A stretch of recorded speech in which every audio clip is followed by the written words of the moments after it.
Hello दोस्तों, welcome again in my YouTube video. मैं प्रशांत शर्मा अपने यूट्यूब चैनल में आप सभी का स्वागत करता हूं। दोस्तों, आज का जो टॉपिक है न्यूटा रोटेशन। न्यूटा रोटेशन के बारे में हम डिस्कस करेंगे।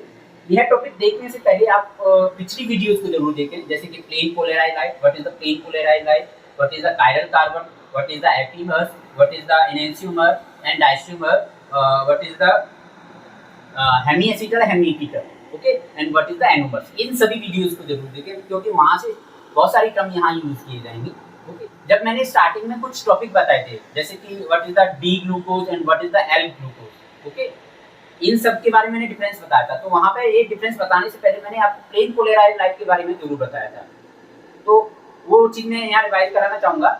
जब भी प्लेन पोलराइज्ड लाइट को शुगर सॉल्यूशन से गुजारा जाता है तो वो दो तरीके से रोटेट करती है, या तो क्लॉकवाइज या एंटी क्लॉकवाइज। क्लॉकवाइज के लिए मैंने जो टर्म दिया था वो डी टर्म दिया था, डेक्स्ट्रो रोटेटरी, और एंटी क्लॉकवाइज के लिए जो टर्म दिया था वो क्या था, लीवो रोटेटरी, एल से भी रिप्रेजेंट करते हैं। साथ में डेक्स्ट्रो रोटेटरी को प्लस से रिप्रेजेंट करते हैं और लीवो रोटेटरी को माइनस से। तो मैंने यहाँ प्लस और माइनस साइन यूज किए हैं, तो आप उसका मतलब समझ जाना। दूसरी चीज, मैंने एनोमर्स में आपको बताया था अल्फा एंड बीटा।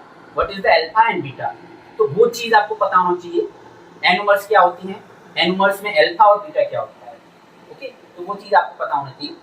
मैं स्टार्ट करता हूं कि जब भी हम किसी भी शुगर का सॉल्यूशन बनाते हैं, ओके, तो शुगर जो है वो अपनी जो स्ट्रक्चर्स हैं, स्टेबल स्ट्रक्चर में इंटर कन्वर्ट होता है। ओके, ये सबसे पहला कॉन्सेप्ट है। तो जब भी किसी भी चीज का सॉल्यूशन बनाया जाता है तो या तो वो खुद स्टेबल होता है, और यदि स्टेबल नहीं होता है तो अपनी स्टेबल फॉर्म में वो कन्वर्ट होता है। ओके, स्टार्ट करूंगा एक एग्जांपल के साथ। सपोज एक बीकर है मेरे पास, ग्लास बीकर, जिसमें मैंने शुगर सॉल्यूशन रखा है। शुगर सॉल्यूशन में ग्लूकोज सॉल्यूशन रखा हुआ है, और मैंने उससे प्लेन पोलराइज निकालना स्टार्ट किया। प्लेन पोलराइज पास की। प्लेन पोलराइज लाइट का मैंने रोटेशन मेजर किया। मैं देखा कि टाइम के साथ जो रोटेशन है प्लेन पोलराइज लाइट का वो चेंज हो रहा है। लाइक मान के चलो जो एंगल है प्लेन पोलराइज लाइट का वो चेंज हो रहा है। पहले कुछ और था, फिर धीरे धीरे टाइम के साथ कुछ और था, होता गया। ठीक है, तो एक सॉल्यूशन जो ग्लूकोज का है उसके अंदर एक ही रोटेशन होना चाहिए था, यदि प्योर सॉल्यूशन है तो। ठीक है, ये चेंज क्यों हो रहा है और इस फिनोमेना को क्या बोलते हैं? ओके, तो यह फिनोमेना होता है न्यूटा रोटेशन। क्या होता है? Mutarotation. और न्यूटा रोटेशन क्या है? Spontaneous change in optical rotation. ठीक है, लाइक कोई भी शुगर सॉल्यूशन है उसकी ऑप्टिकल रोटेशन में स्पॉन्टेनियस चेंज होता है, उसे क्या बोलते हैं? Mutarotation. अब ये क्यों होता है? Due to the interconversion of alpha and beta form of sugar. Okay, अब अल्फा एंड बीटा फॉर्म आ गया तो आएगा साइक्लिक स्ट्रक्चर। मैंने जो अल्फा और बीटा स्ट्रक्चर यूज किया वो एनोमर्स के केस में होती है, और एनोमर्स क्या होते हैं? साइक्लिक स्ट्रक्चर होते हैं। एनोमर्स जो टर्म होती है वो साइक्लिक स्ट्रक्चर की केस में ही यूज किया जाता है। ओके, तो ये चीजें सब एक दूसरे से इंटरकनेक्टेड है। अल्फा बीटा कहाँ यूज किया जाता है? एनोमर्स के केस में। एनोमर जो होता है वो साइक्लिक स्ट्रक्चर होता है। ओके, तो ये सब चीजें याद रखने की वाली चीजें हैं। तो ये रोटेशन में चेंज क्यों हो रहा है? Due to interconversion of alpha and beta form of sugar. Okay, तो इस फिनोमेना को क्या बोलते हैं? Mutarotation. क्या है? Mutarotation. अब एक और चीज मैं बताता हूं कि जब ग्लूकोज को, प्योर अल्फा ग्लूकोज को मैं इसमें डालता हूं, वाटर में डालता हूं, तो जो इसका इनिशियल रोटेशन जो होता है वो क्या होता है? 112 डिग्री। क्या होता है? 112 डिग्री प्लस में है। प्लस क्या सिग्निफाई करता है? क्लॉकवाइज। क्या है? Clockwise, dextrorotatory. प्लस यहाँ डी से शो करता है, डेक्स्ट्रो रोटेटरी। ओके, तो ये जो ग्लूकोज है जिसका 112 डिग्री रोटेशन है वो क्या है? Alpha D glucose. क्या है?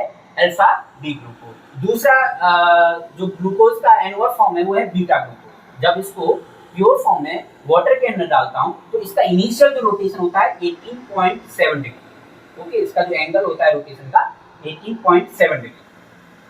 ओके, अब जब इनको मैं वाटर में डालता हूं तो ये एक ही फॉर्म में नहीं रहती है, इनका रोटेशन चेंज होता है। चाहे वो alpha D glucose pure form में हो, चाहे beta D glucose pure form में हो। यहाँ मैं बीटा डी ग्लूकोज लिखना भूल गया बिकॉज ऑफ यहाँ प्लस है तो डी ग्लूकोज जरूर आएगा। यहाँ यदि माइनस लिखता मैं तो यहाँ क्या आता है? L glucose. तो यहाँ बीटा डी ग्लूकोज होगा, इस चीज को ध्यान रखना। तो जब भी इन दोनों फॉर्म को प्योर फॉर्म में वाटर में डिसॉल्व किया जाता है तो इनका इनिशियल जो रोटेशन होता है वो फिक्स होता है और वो धीरे धीरे टाइम के साथ क्या होता है, चेंज होता है और वो एक ऐसे रोटेशन एंगल पर आ जाता है, ऐसे रोटेशन एंगल पर स्टेबल हो जाता है जहां इक्विलिब्रियम होता है। ओके, यहाँ इक्विलिब्रियम, और इक्विलिब्रियम का जो रोटेशन क्या है 52.5 डिग्री, क्या है 52.5 डिग्री। अब इक्विलिब्रियम क्या होता है, इक्विलिब्रियम में क्या होता है, जो अल्फा टी ग्लूकोज होता है वो धीरे धीरे बीटा टी ग्लूकोज में कन्वर्ट होता है। ओके, और बीटा टी ग्लूकोज का जो प्योर फॉर्म है वो धीरे धीरे किस में कन्वर्ट होता है, अल्फा टी ग्लूकोज में। तो ये चीज ध्यान रखने वाली है कि what is the equilibrium and what is the interconversion of alpha and beta. अब कोई भी चीज इक्विलिब्रियम पे क्यों आती है, सॉल्यूशन थर्मोडायनेमिकली क्या होना चाहिए, स्टेबल होना चाहिए। तो कोई भी चीज होती है नेचर के अंदर वो स्टेबल होना चाहती है और स्टेबल होने के लिए वो क्या करती है, वो अपनी स्टेबल फॉर्म में कन्वर्ट होती है।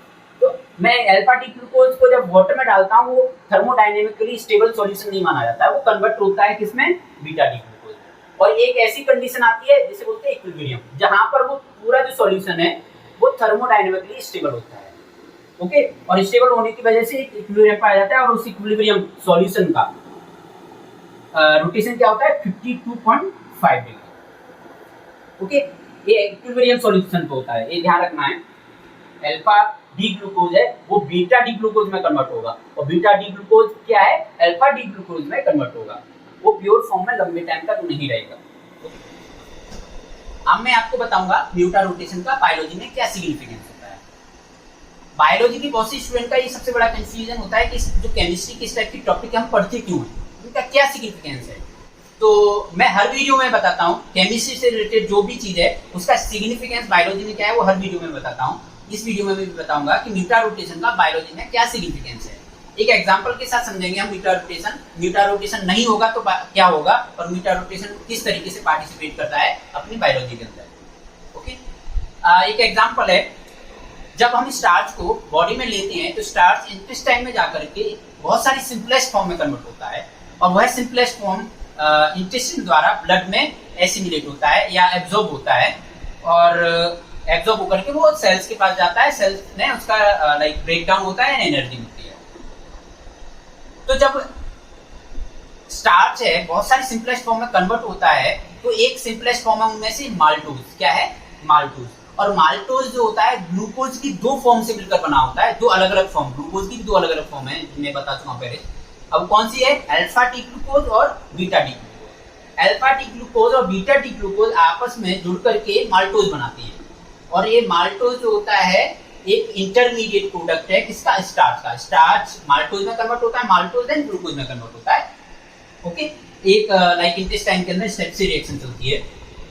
अब जो माल्टोज जो होता है वो दो फॉर्म से मैं बता चुका हूँ, दो फॉर्म से बना होता है, अल्फा टी ग्लूकोज और beta T glucose. Alpha T glucose क्या होता है ये भी मैं प्रीवियस वीडियो में बता चुका हूँ, बीटा टी ग्लूकोज क्या होता है ये भी मैं प्रीवियस वीडियो में बता चुका हूँ, थोड़ा मैं रिवाइज करूंगा। अल्फा जो टर्म होता है साइक्लिक स्ट्रक्चर के लिए यूज किया जाता है, अल्फा बीटा जो है एनोमर स्ट्रक्चर के लिए यूज किया जाता है। तो सपोज यहाँ एक अल्फा डी ग्लूकोज है, अल्फा डी ग्लूकोज मींस जो एनोमेरिक कार्बन है उसमें OH जो है वो नीचे की साइड होगा और बीटा डी ग्लूकोज मतलब एनोमेरिक कार्बन है उसमें OH है ऊपर की साइड होगा।